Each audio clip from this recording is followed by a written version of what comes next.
Amén. Gloria al Señor.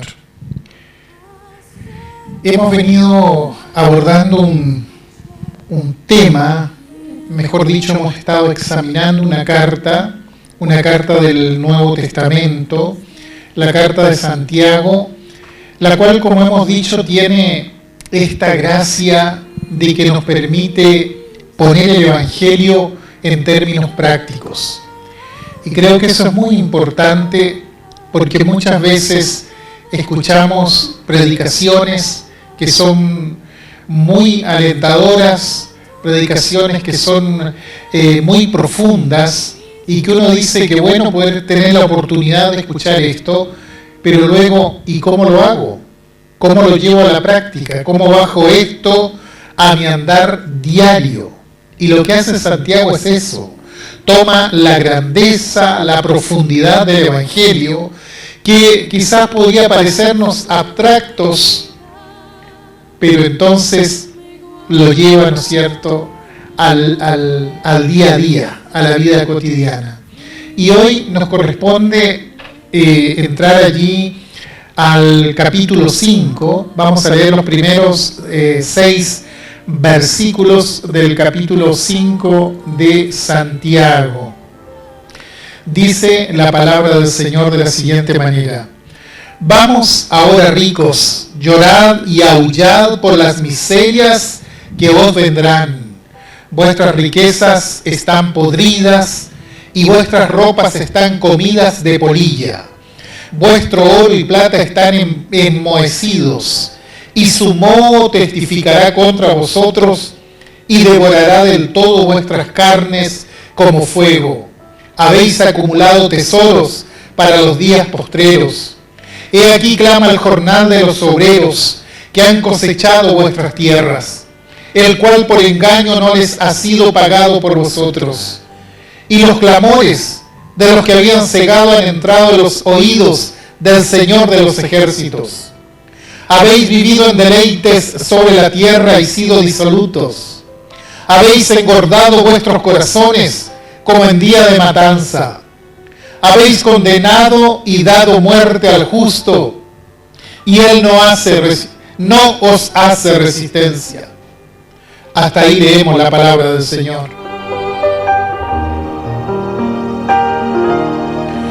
Seguramente muchos de los que están escuchando este programa alguna vez leyó o vio la película, porque fue llevado al cine, Alicia en el País de las Maravillas, de Lewis Carroll.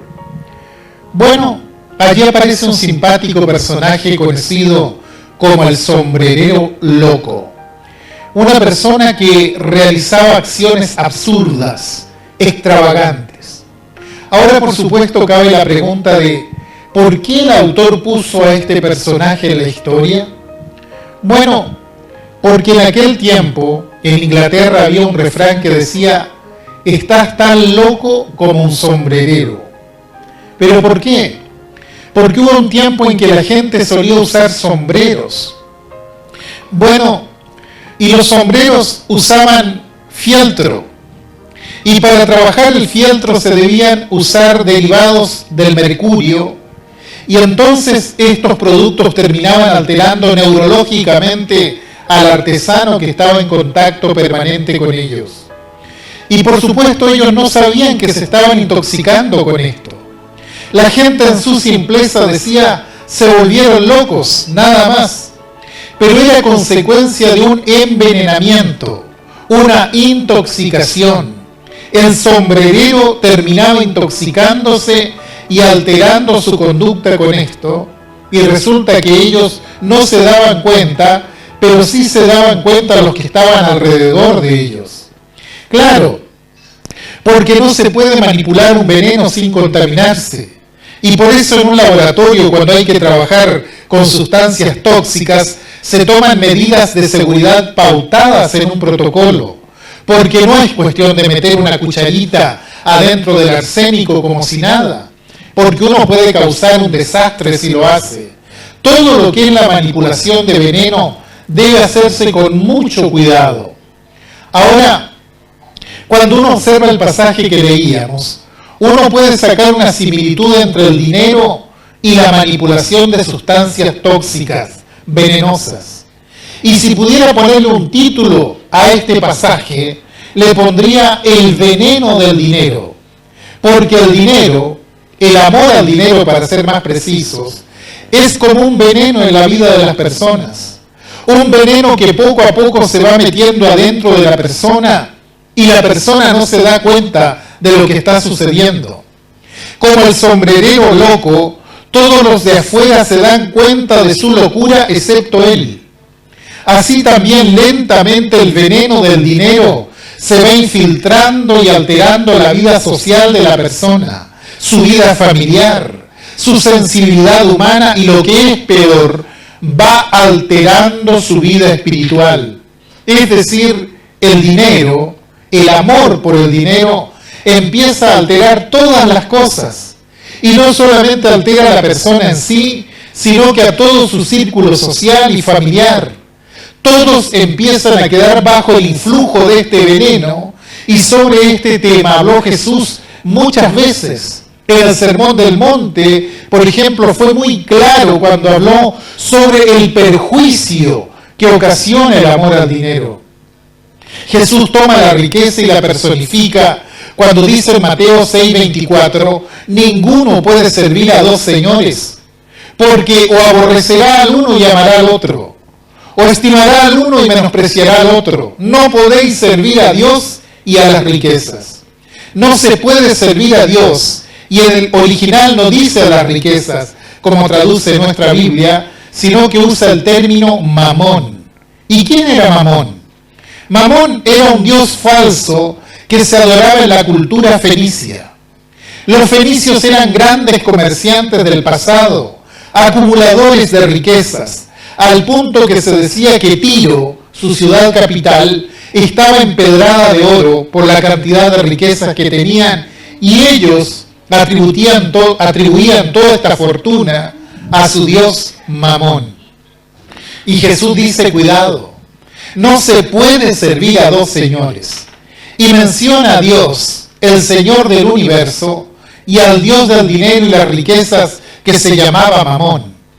No es sano espiritualmente hablando inclinarse ante el Señor del universo y a Mamón, porque no solo llevará a un conflicto de lealtades, sino a una destrucción progresiva de la vida espiritual.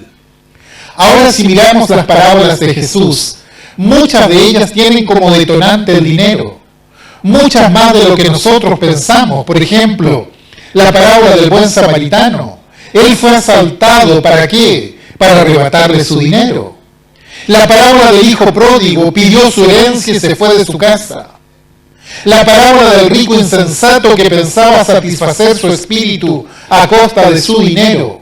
La del rico y Lázaro, hombre rico que en su afán de vivir la opulencia se olvidó de lo más importante, se olvidó de Dios. Si se fija, todas tienen como detonante el dinero. Lo que indica que el Señor Jesús enseñó muchísimo acerca de esto. El asunto es que sepamos leer y encontrar las claves que el Señor Jesús entregó. Recuerden que Judas lo traicionó, ¿por qué? Por dinero. 30 monedas de plata porque estaba infectado con el tema del dinero. Si vamos al libro de Hechos, ¿cuál es el primer problema que se registra en la iglesia? Es el problema del dinero que infecta a Ananías y a su esposa Zafira. Es decir, el dinero aparece en la Biblia, en la iglesia y en el mensaje de Jesús y de los apóstoles. Y si no se controla, tarde o temprano, va a detonar una tragedia espiritual en la persona. Muchos de los problemas, de las discordias, de las tensiones, se originan por problemas de dinero. ¿Cuántos de los problemas sociales, familiares, matrimoniales son causados por el dinero? Las deudas es un mal endémico en estos tiempos. Ahora, por supuesto que el dinero es necesario y es moralmente neutro, dependiendo de cómo se aborde. Por eso la Biblia no habla del dinero en sí, sino del amor o la pasión por el dinero. Pero por supuesto que el dinero es importante y es necesario para poder vivir. Fue un buen invento para que no tengamos que hacer trueques como lo hacían las civilizaciones más antiguas. El problema es que el hombre que aumenta su dinero sin darse cuenta empieza a envenenarse con su propio dinero, a amar su dinero, y llega un momento en que le pasa lo del sombrerero loco. No se da cuenta que el mal se ha metido adentro. El problema de ricos y pobres es un problema real que viven todos los seres humanos. Y Santiago enfatiza sobre esto en su carta, no solo en este pasaje. Ya había señalado anteriormente que una de las características de la iglesia a la que se está dirigiendo es que tiene hermanos de humilde condición y hermanos con riquezas, y eso aparece en el primer capítulo. Y resulta que en el mundo esto causa divisiones, porque resulta que el rico se siente poderoso y hace ostentación de lo que tiene y que se le rinde pleitesía porque después de todo él es el que tiene el dinero, que lo tomen en cuenta y que le den los mejores lugares. Es decir, el veneno ya empezó a trabajar en él y el pobre es dejado de lado, es puesto a un costado porque no tiene dinero. Este es el planteamiento de la sociedad. Pero la iglesia no se puede mover por valores materiales, sino por valores espirituales. Cuando el cristianismo llegó a Samaria, los apóstoles de Jesucristo impusieron las manos y la gente recibía el Espíritu Santo. Y dice la Biblia que entre los que estaban allí, que decían ser cristianos, había uno llamado Simón el Mago. Era un líder religioso del ocultismo. Y los padres de la iglesia, cuando escribieron la historia, lo mencionan como el padre del gnosticismo. Estaba tan impactado viendo lo que el Señor hacía por medio de los apóstoles que ofreció dinero con tal de que le impartieran ese poder. Pero ¿qué fue lo que le respondió Pedro? Pedro le dijo: tu dinero perezca contigo, porque has pensado que el don de Dios se obtiene con dinero. No tienes tu parte ni suerte en este asunto, porque tu corazón no es recto delante de Dios.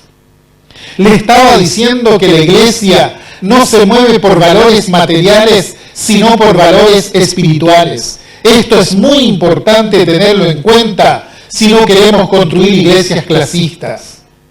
Cuando vimos el primer capítulo, no sé si recuerdan, pero dejamos 2 versículos sin tratarlos. Dije en esa ocasión que los dejaríamos en suspenso para tratarlos más adelante.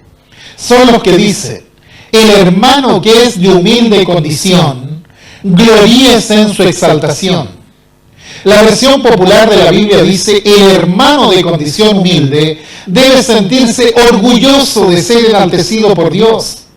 Es decir, puede ser que cuando esté afuera de la iglesia sufra los menosprecios de una sociedad que ha hecho un culto del dinero y que se inclina ante el dinero. Pero cuando llega a la iglesia, se sienta a la mesa del Señor y es igual a todos. Tenga lo que tenga, porque es un hijo de Dios y porque tiene un gran privilegio que lo honra y lo pone a nivel de todos, porque delante de Dios lo del dinero no cuenta para nada.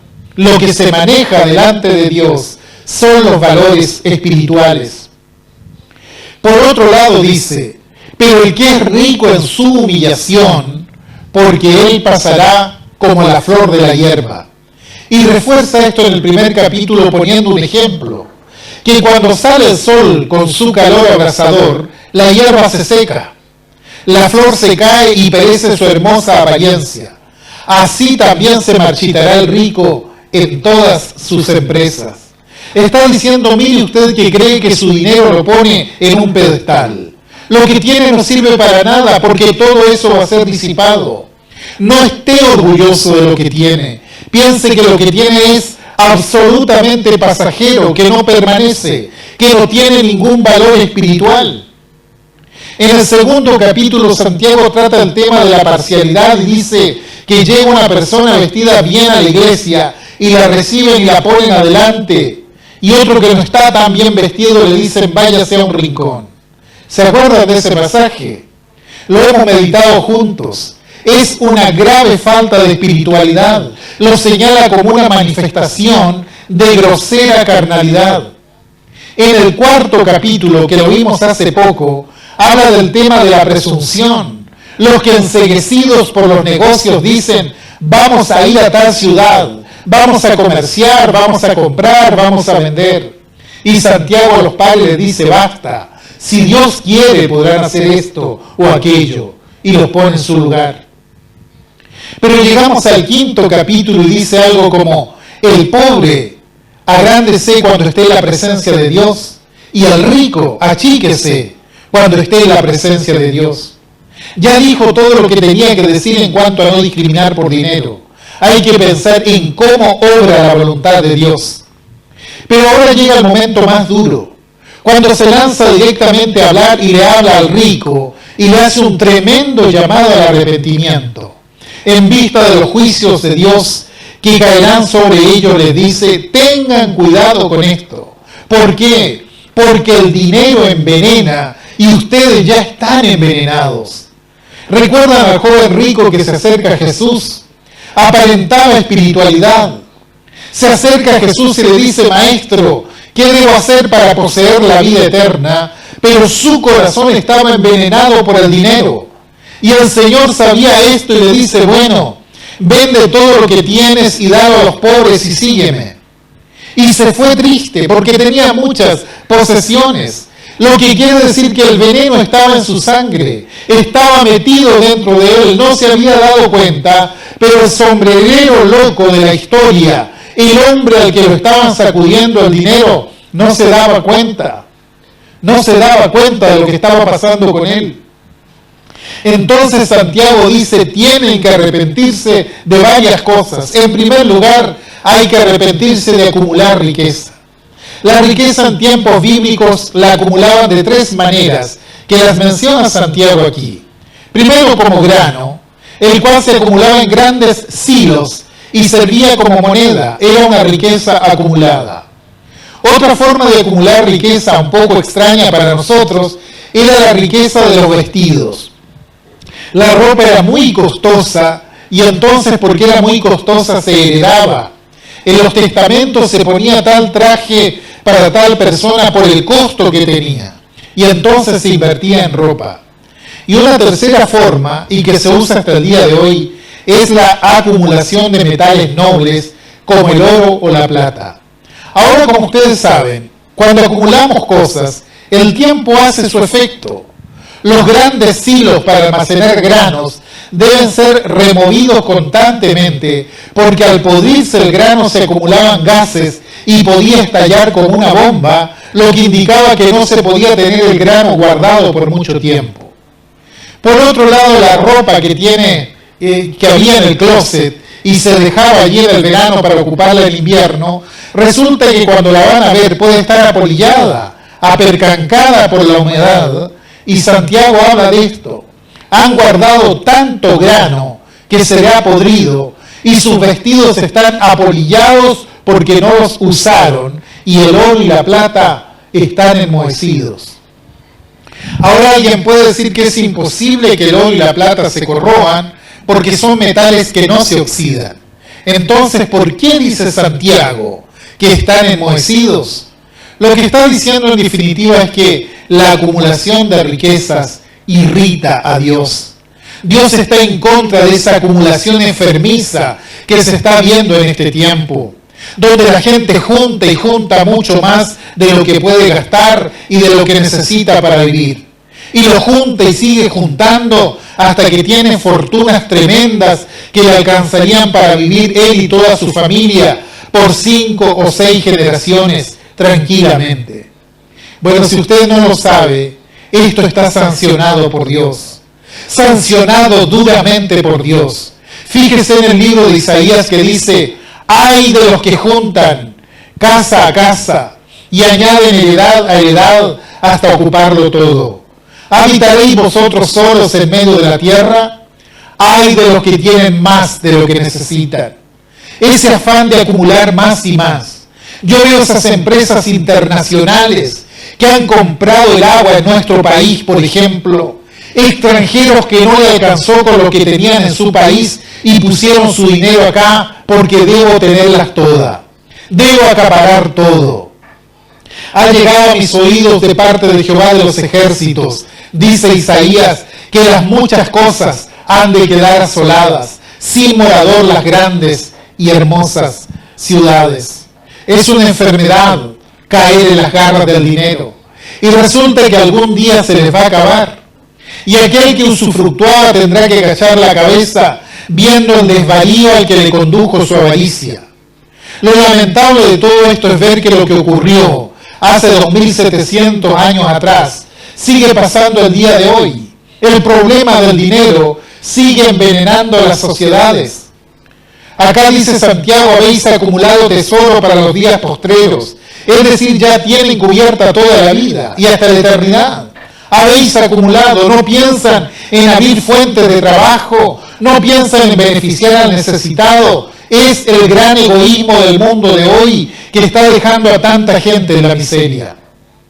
Ese egoísmo que hace que nuestro país, de 17 millones de habitantes, más de 3 millones, estén en la extrema pobreza. Y estas no son cifras tendenciosas, sino las que se hacen en serio. El otro día salió en un programa periodístico que el 80% de la riqueza de nuestro país se lo reparten entre 20 familias. Y es un país al cual aspiran muchos extranjeros poder vivir. Haga un viaje por la Ruta 5 y vea las enormes cantidades de terreno cultivables. Es impresionante. ¿Y cómo puede ser que haya gente que ni siquiera tiene para comer dignamente? Hay países donde la gente tiene que sembrar heladeras en las laderas de los cerros, haciendo terrazas porque no tienen terreno. Y sin embargo hay más de 3 millones de pobres en este país con todo el terreno que hay para cultivar, para sembrar. ¿Por qué? Por el veneno del dinero. Este veneno produce ceguera frente a la necesidad del otro. La sociedad repite lo mismo que alguna vez dijo Caín: ¿soy yo acaso guarda de mi hermano? Esta es la sociedad de Caín. Segunda cosa por la cual el Señor a través de Santiago condena todo esto es porque no pagaron lo que debían. Dentro de las leyes hebreas el jornal era diario. La palabra jornal deriva de jornada. Quiere decir que el obrero trabajaba el día y al caer la tarde se le tenía que pagar. Y la ley los defendía. La ley de Moisés en el libro de Deuteronomio, como es la parte más débil de la sociedad, se les dice que no pueden retener el jornal del obrero, que tienen que pagarle lo que se les debe al caer el sol. Pero ¿qué pasaba en tiempos de Santiago y en todos los tiempos y en todas las culturas? Que los ricos abusaban del trabajador porque resulta que ellos tienen el dinero. No pagaban lo que merecían ni lo que debían. Quiere decir que lo ponían en situación de indigencia. Y poner a alguien en situación de indigencia es someterlo. Entonces, ¿qué dice Santiago? Y aquí clama el jornal de los obreros que han cosechado vuestras tierras, el cual por engaño no les ha sido pagado por vosotros, y los clamores de los que habían cegado han entrado en los oídos del Señor de los ejércitos. En otras palabras, terminaste de cosechar, bueno, ahora te voy a pagar solo la mitad de lo que acordamos, porque no nos fue bien en los negocios este año. Uno tiene que analizar muy bien, porque cada vez que uno habla con empresarios, nunca les va bien. Siempre este año las cosas han salido mal. Esto de retener el salario lo hemos visto muchas veces en tiempos difíciles en nuestro país. Se pagaban sueldos miserables.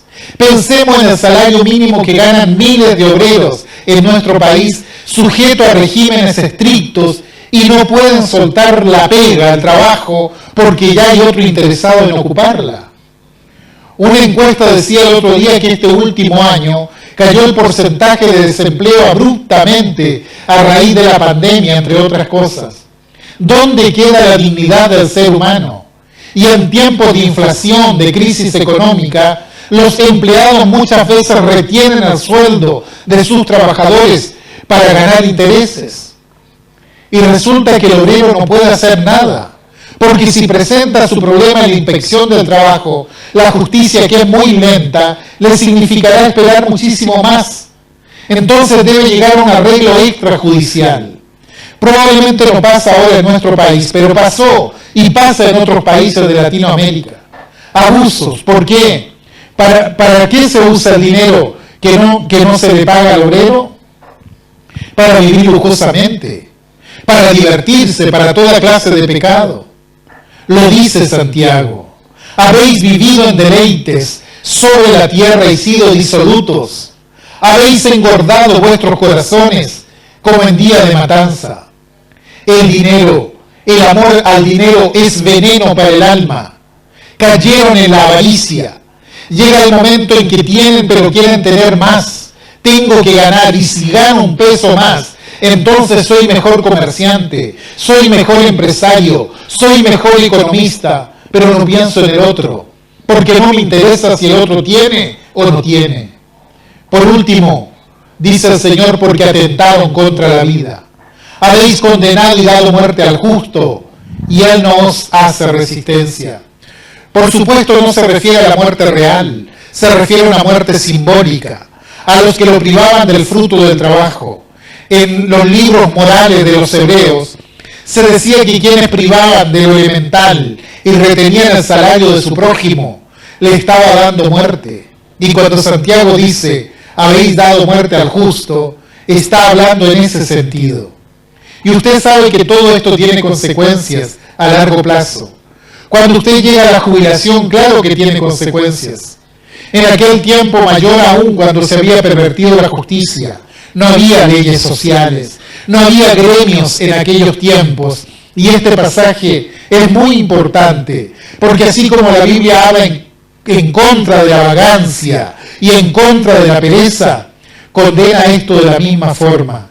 Lo que quiere decir que Dios le dice al que no tiene, no seas perezoso, no quieras vivir a costa del Estado, vive de tu trabajo. Pero por otro lado, habla de los pagos justos y oportunos. Si usted se fija, la Biblia es un alegato completo sobre la justicia social. Y si usted lo quiere ver, lo va a ver. Dios mira por el necesitado. Dios aboga por el pobre y toma justicia a favor de ellos. Esto es lo que está diciendo Santiago. Y todo esto que vale para el dinero pasado, vale también para el día de hoy, para el presente. A Dios no le interesa la riqueza. ¿Por qué? Porque Él es el dueño de todas las cosas. Por boca de Ageo dice, mía es la plata y mío es el oro, dice Jehová de los ejércitos. Todo es mío, dice el Señor. Nada de lo que tienes es tuyo. Entonces no es que a Él le interese el dinero. Dios no necesita de nada. Dice el Salmo 50:12, si yo tuviese hambre, no te lo diría a ti, porque mío es el mundo y su plenitud. Si Dios toca este tema, no es porque le interese la riqueza, sino que quiere persuadir de lo terrible que es caer en el veneno del amor al dinero. Por eso tenemos que preguntarnos, ¿qué hacemos con el dinero? ¿Cómo nos conducimos con el dinero? Esto es lo que le interesa a Dios. A Él le interesa qué manejo hago yo como hijo de Él del dinero. ¿Qué uso le estoy dando? Si mi vida como cristiano está envenenada por el dinero o no. Si ganamos dinero para acumularlo en vez de usarlo para la bendición de otros o no. Porque si no hacemos buen uso del dinero, si no respetamos al prójimo y no pagamos salarios dignos, si somos impuntuales en pagarle al obrero, entonces estamos envenenados por el dinero. Si no buscamos el bien del pobre y lo explotamos a nuestro beneficio, entonces estamos envenenados por el dinero. Y esto es lo que está diciendo la palabra de Dios. Y hay que tener sumo cuidado, porque hay una corriente que habla de que el hombre que tiene dinero es porque ha sido bendecido por Dios. Seguramente usted ha escuchado acerca del Evangelio de la prosperidad. Y entonces hay gente que vive la opulencia, la riqueza y dice, bueno, esto es porque soy bendecido por Dios. Y por ahí hicieron un reportaje de pastores que viven en la opulencia al punto que hasta las cañerías de los baños son de oro. Y se crea esto. El que es rico es porque tiene la bendición de Dios. Y yo me pregunto, ¿de verdad tiene la bendición de Dios? Va a demostrar que es una bendición de Dios en cómo maneja ese dinero. Porque si lo maneja mal y lo envenena, entonces no es bendición de Dios lo que tiene. Me atrevería a pensar en lo contrario, porque cada día su alma se corrompe más. Me enteré de un pastor que estuvo trabajando en lo que se llama las iglesias subterráneas o iglesias en la clandestinidad, en países donde no es permitido predicar el evangelio y se tienen que reunir los cristianos en forma secreta. Y este pastor cuenta que una vez estuvo en una reunión en casa de unos cristianos de un país muy pobre, donde era prohibido predicar de Cristo. A esa reunión iban llegando los cristianos de a poco para no levantar sospecha. No muchos tampoco, grupos pequeños. Entonces una mujer que estaba allí, al terminar el servicio, le dice al pastor: mire, yo tengo un televisor que de vez en cuando capta alguna señal satelital de los Estados Unidos. Dice, y en los cultos por cable, yo veo gente llena de lujos. Vi iglesias lujosas y escucho que hablan del dinero que tienen diciendo que eso es porque tienen fe. Después vengo acá y veo a mis hermanos que son todos pobres y que estamos escondidos para no ser sorprendidos adorando. Pastor, ¿será que a nosotros nos falta fe? ¿Qué le contestaría a usted? Vivimos en países libres donde se puede predicar el evangelio abiertamente y hacemos ostentación de las riquezas que tenemos. Todo esto ofende al pobre. Ofende a sus hermanos de otras partes del mundo que no tienen nada y que tratan de seguir la fe sin tener nada. No es que no tienen fe. Dios mira el corazón y el desprendimiento con que podemos bendecir, aun si fuera con lo único que tenemos. Santiago nos dice que no acumulemos para la eternidad, que no abusemos del asalariado, que no especulemos con la necesidad, que paguemos salarios dignos delante del Señor. Esta debe ser la conducta de un cristiano. Así es como el cristiano debe manejar sus riquezas. Recordemos algunas cosas y con esto termino. El apóstol Pablo escribió a los Efesios y le dijo: el que hurtaba no hurte más, sino trabaje haciendo con sus manos lo que es bueno, para que tenga que compartir con el que padece necesidad. Y el escritor a los hebreos dice: y de hacer bien, y de la ayuda mutua, no os olvidéis, porque de tales sacrificios se agrada a Dios. Estas son cosas duras que dice la palabra de Dios, pero que no podemos soslayarla, no podemos eludir, porque está acá. Es lo que Dios dice, es lo que enseña. Una iglesia no se maneja con lo material, una iglesia se maneja con valores espirituales.